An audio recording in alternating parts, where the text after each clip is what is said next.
I am the Tofu Golem. Please enjoy the video. You'll start by confirming system readiness.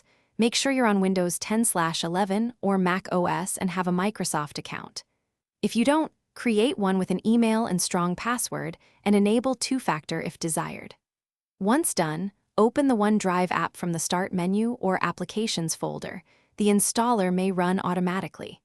You'll be prompted to sign in, enter your Microsoft credentials. This first action links your laptop to OneDrive and prepares folders for syncing. Now configure what actually syncs and where. When prompted, choose the OneDrive folder location or accept the default. Change it only if you need a different drive. Next, pick which folders you want synced to this laptop. This saves bandwidth and disk space. Make sure Files on Demand is enabled so files appear immediately but download only when you open them.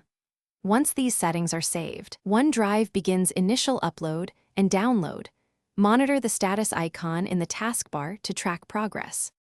Finish by verifying sync completion. Click the OneDrive cloud icon in the taskbar and confirm there are no error messages.